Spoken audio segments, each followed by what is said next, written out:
Breaking, U.S. Navy unveils insane new weapon, North Korea crapping their pants. President Trump pledged to make America great again. On the campaign trail he promised when it came to our military, he would rebuild it and return it to one of the finest. Trump promised he would increase the size of our troops, adding 350,000 soldiers to our U.S. Army and adding 10-15 battalions to the U.S. Marine Corps. He also said he would add 1,200 fighter aircraft to the U.S. Air Force, as well as 350 surface ships and submarines to our U.S. Navy. It looks like President Trump is keeping those promises as he begins to rebuild our depleted military into one of the most elite ever in history. In January, President Trump signed an executive order to launch the great rebuilding of the armed forces, which will include new ships, planes, weapons and the modernization of the U.S. nuclear arsenal. Our new military under President Trump, well, let's just say it's going to be big league. President Trump is ensuring that military leaders have the support they need to accelerate the campaign against the Islamic State and to build combat readiness now and for the future. North Korea punk-ass leader Kim Jong-un may need a change of underwear after getting a look at this gem being put on the fast track by the Trump administration. ISIS acting up? Boom. Syria? Boom. Kim Jong-un? Boom. Yeah. Depends. Just saying. Depends. Just saying. As America's first all-new carrier design since the Nimitz in 1976, the Ford class will serve at least into the 2070s. But many of their escorts will be late-model Arleigh Burke-class destroyers, so-called Flight 3 updates of a 1980s design whose first ship, DDG-51, was commissioned in 1991. That's why the Navy is brainstorming a next-generation future surface combatant, aiming to solicit design proposals from industry around 2020. DDG's a great class of ship. But we're never going to build Flight 4, we need to move on, Moore said. It's probably time for us to work from a clean sheet. Moore is on a steering committee for the Clean Sheet Future Surface Combatant, along with 3-star counterparts from the Navy staff, UPNAV, and the operational fleet. The idea is to have warfighters, shipbuilders, and budgeteers working together from the start, instead of one group coming up with unrealistic requirements for a super ship the others can't build or can't afford. What does this mean for our enemies? The great thing about electrical power, unlike such features as 16-inch guns or thick armor plate, is that you can use it for almost anything. If one weapon, sensor, or communications system becomes obsolete, just unplug it and plug in something new. At least, that's the Navy's vision of never-ending modernization. But to upgrade without undue agony, you need to design a ship from the keel up with room to grow and an open architecture into which new components can easily plug and play. That's not how traditional ships like the Arleigh Burke destroyer were designed, which is part of the reason Flight 3 will probably be the last major upgrade of the class. We're cramming a lot of stuff in that ship, said Moore. With the future surface combatant, by contrast, the Navy doesn't just want to build a ship, but a floating framework that can keep evolving for decades to exploit new technologies and meet new threats. That's not easy. As much as Moore wants to accelerate, the ship is going to be out there for the next 40, 50, 60 years, so it's important that we don't take any shortcuts, he emphasized. It's very important that we do diligence on looking at alternatives, looking at the cost, marrying the requirements up to the costs, so at the end we all have an understanding of this is the capability I'm going to buy, this is how much it's going to cost, this is when I'm going to get the capability, this is how long it'll last. If we have that discussion up front with the future surface combatant, we'll avoid some of the typical growing pains that we have for some of these programs. In other words, no more screwing around, bowing to dictators dedicated to wiping us out, smiling to our faces and funding terrorism behind our backs. No more phony red lines, flexibility on hot mix, reset buttons, Arab Springs, or any other nonsense. Just strength in what comes with it, peace. Share this if you think Kim Jong-un can kiss your ass, oh my god. Trump walked up behind this Marine and did something no one would have expected. President Donald Trump and Melania met with President Mauricio Macri and his wife Juliana Wada at the White House on Thursday. He welcomed the two Argentine guests and Trump then did the unexpected. Watch the magic happen at the 1:50 mark. Trump leaned in to hug Melania and then patted the Marine on the back. "Don't you just love our President Trump?" The Trump administration has now postponed Barack Obama lifting a 16-year ban on imports of Argentine lemons. Trump responded, "We're going to be great friends, better than ever before." Melania Trump looked so beautiful in her military green dress. "This is why we love Donald Trump. He makes our military men and women feel like they have a president that cares. It's the little things. Just in, Australia makes massive move against Muslims. Trump was right." The left here in the United States tries to shout anyone down who wants to vet who we bring into this country. We are sick of it, and apparently so is Australian Prime Minister Malcolm Turnbull. In a shocking, but pleasing, twist, Turnbull recently buckled down on the way you get your citizenship in Australia. The key point is you need to show that your values reflect the values that the Australian people hold dear. According to SBS News, there will be overall tighter requirements for new applicants, especially for Muslims suspected of following Sharia law. One of the first steps you need to take to make it into the country is to pass a tougher citizenship test. The test originally had 20 questions, now there are going to be more questions added to the test. They are going to include reading, writing, listening, and moral components. Turnbull said that he is doing this in an attempt to not just strengthen the multicultural aspect of Australia, but to also strengthen the values that they hold as a country. He went on to say that he would never ask potential citizens to abandon their heritage or their culture or their background, but they need to understand how people treat one another in Australia. They will not settle for people who are okay with domestic violence or hold radical beliefs. It is also going to be required that the person interested has a 4-year permanent residence in Australia. They cannot just show up, claim they want to live there, and that is the end of it. In other words, they have standards. If a potential applicant takes the test and fails it twice, they are going to have to wait another 2 years before they try again.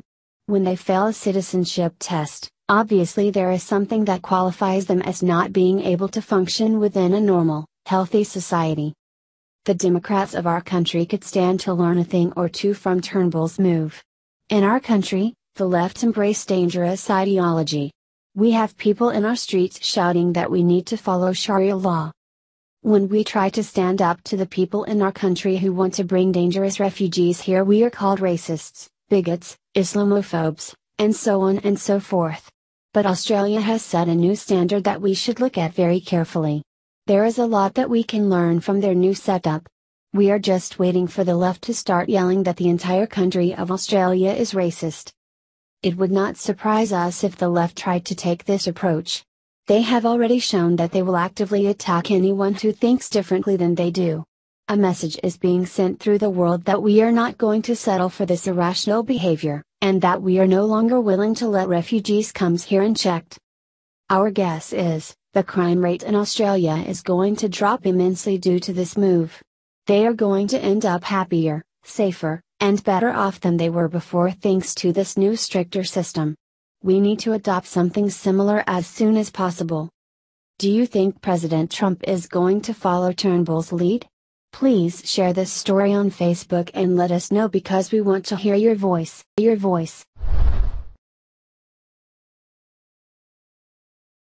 Breaking, civil war about to erupt after what just happened in Sanctuary City. Every policy that President Donald Trump tries to implement for Americans' safety, is not only met with a great deal of resistance from the left but also from defiant judges who block his progress.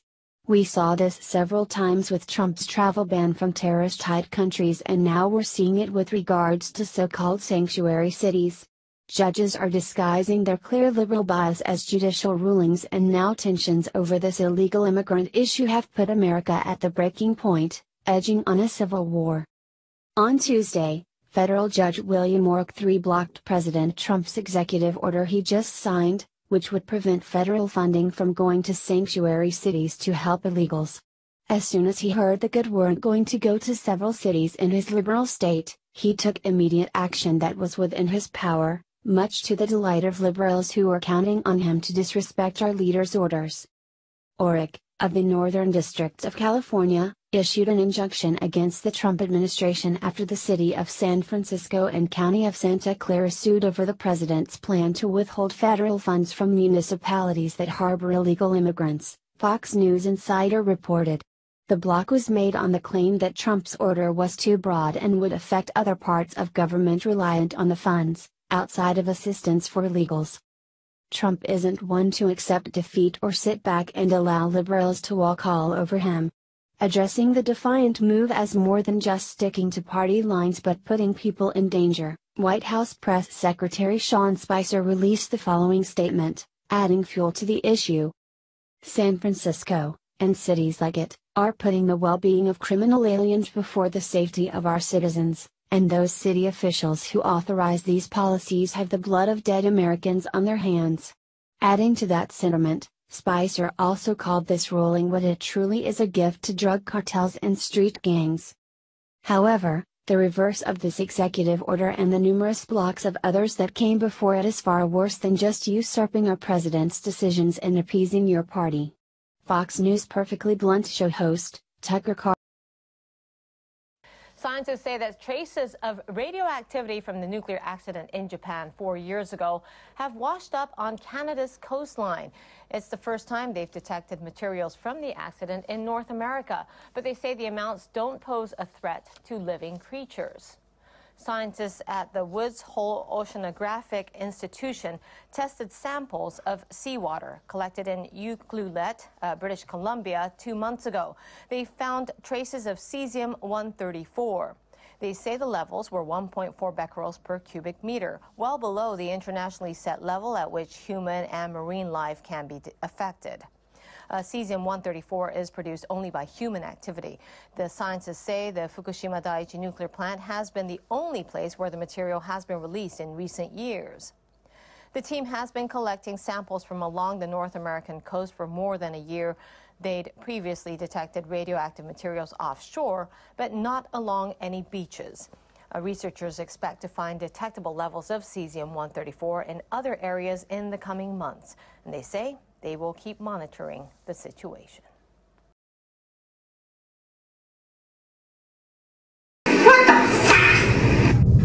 Scientists say that traces of radioactivity from the nuclear accident in Japan 4 years ago have washed up on Canada's coastline. It's the first time they've detected materials from the accident in North America, but they say the amounts don't pose a threat to living.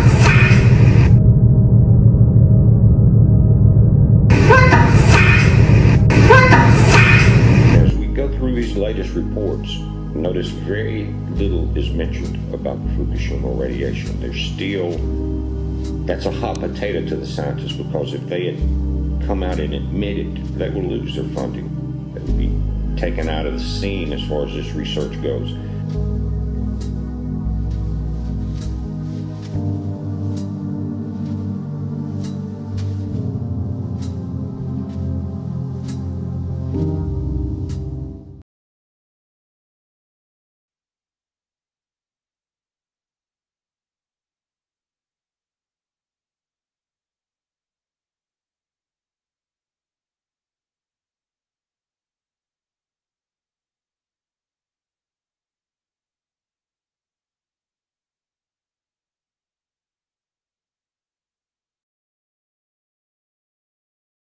Officials at the Japan Business Federation, Keidanren, have compiled a proposal to be presented to the government for its discussions on energy mix. They are proposing that the ratio of nuclear power reliance in 2030 should be more than 25% of the country's energy needs.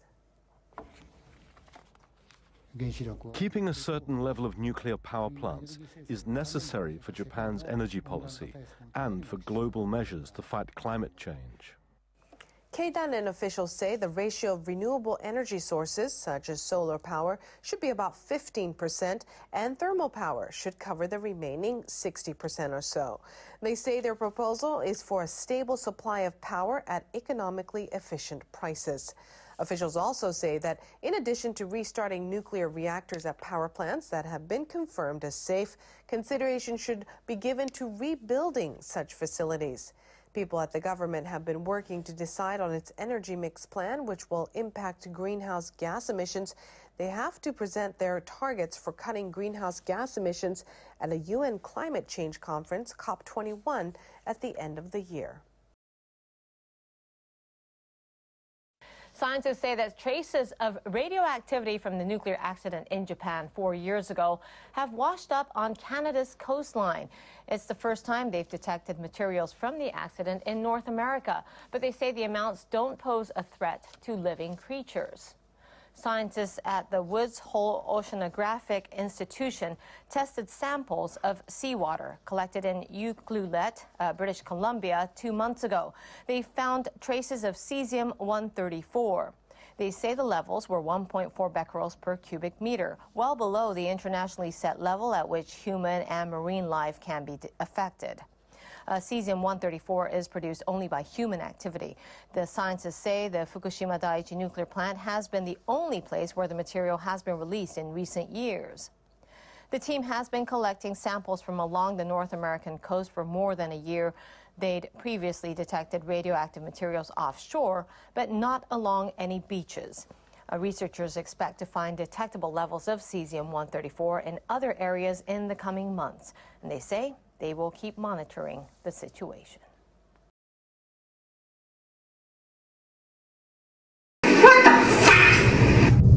Scientists say that traces of radioactivity from the nuclear accident in Japan 4 years ago have washed up on Canada's coastline. It's the first time they've detected materials from the accident in North America, but they say the amounts don't pose a threat to living.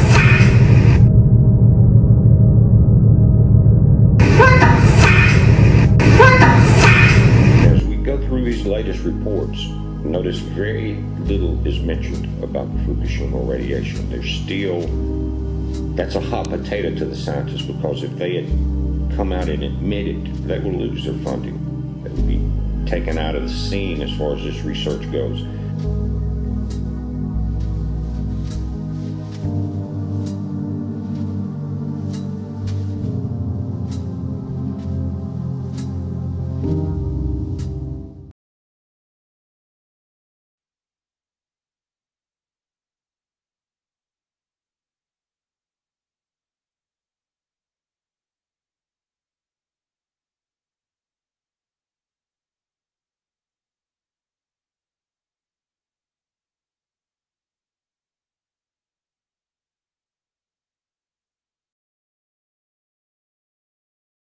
Officials at the Japan Business Federation, Keidanren, have compiled a proposal to be presented to the government for its discussions on energy mix. They are proposing that the ratio of nuclear power reliance in 2030 should be more than 25% of the country's energy needs. Keeping a certain level of nuclear power plants is necessary for Japan's energy policy and for global measures to fight climate change.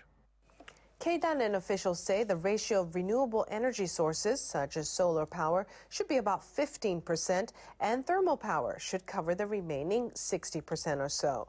They say their proposal is for a stable supply of power at economically efficient prices. Officials also say that in addition to restarting nuclear reactors at power plants that have been confirmed as safe, consideration should be given to rebuilding such facilities. People at the government have been working to decide on its energy mix plan, which will impact greenhouse gas emissions. They have to present their targets for cutting greenhouse gas emissions at a UN climate change conference, COP21, at the end of the year.